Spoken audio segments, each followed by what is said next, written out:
Okay, इस case में ये एक सॉलिड स्फेयर है जिसका मास है m और रेडियस r है। उसके दो अनइक्वल पार्ट्स किए हैं, तो हम मान लेते हैं ये सॉलिड स्फेयर है जिसका मास है m और रेडियस है r।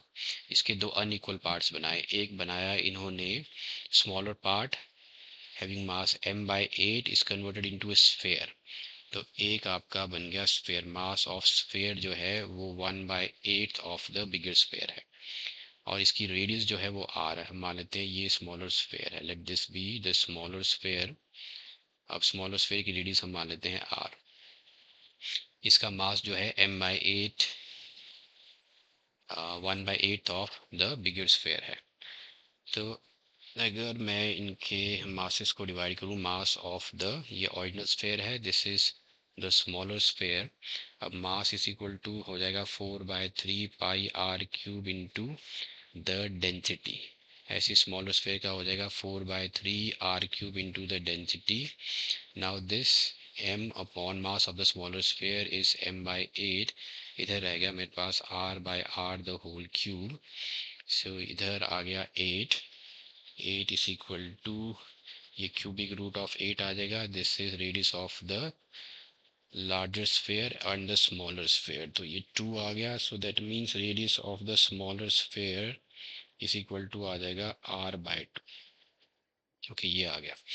अब इन्हीं में आपको देखो दूसरे लार्जर पार्ट, ये तो स्मॉलर सा द लार्जर पार्ट से बना ली इन्होंने डिस्क।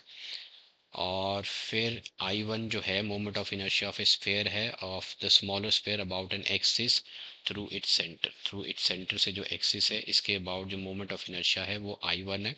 तो इस केस में तो ये यूनिफॉर्म सॉलिड स्फेयर है डेंसिटी का, तो इस केस में हम इसका मोमेंट ऑफ इनर्शिया निकाल सकते हैं। So that would be equal to 2/5 mass of the smaller sphere into the radius of the smaller sphere का स्क्वायर।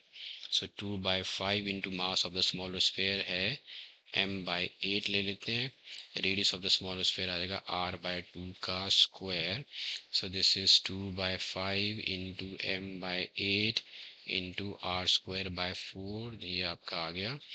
तो I1 इज इक्वल टू मैं निकाल देता हूँ, इधर आ गया mr²/5। 8 हो गया 40, 40 इंटू 2 हो गया 80। सो ये मैंने रख लिया, I1 आपके पास आ गया in terms of the mass of the original sphere and its radius. Okay, अब चलते हैं लार्जर पार्ट की तरफ जिसकी बना ली disk of thickness t and radius 2r।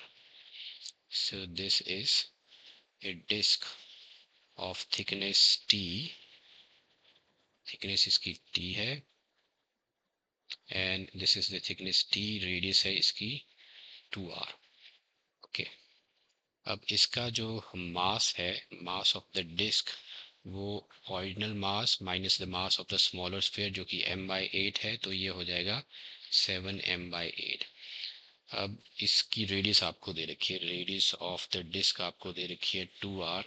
इसका जो मोमेंट ऑफ इनर्शिया है अबाउट द एक्सिस, अब यहाँ पे क्वेश्चन में दे रखा है moment of inertia I2 is the moment of a disk about its diameter, about its diameter। diameter इसकी आप ले लो, तो इसके about जो मोमेंट ऑफ इनर्शिया है वो I2 है। तो I2 is equal to formula इसमें लगाएंगे, तो moment of inertia for a disc about its diameter is given bye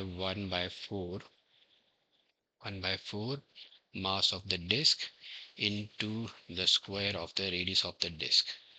तो मास ऑफ द डिस्क है 7m/8, स्क्वायर करेंगे तो ये आ जाएगा 4r²। 4 कट गया, so this is equal to 7mr²।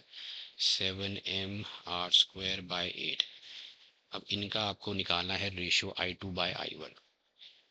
I2/I1 आपको फाइंड आउट करना है। सो 7mr²/8 अपॉन आपके पास है mr²/80। So mr²/80, this gets cancelled, 8 से गया 10, so this is equal to 70:1।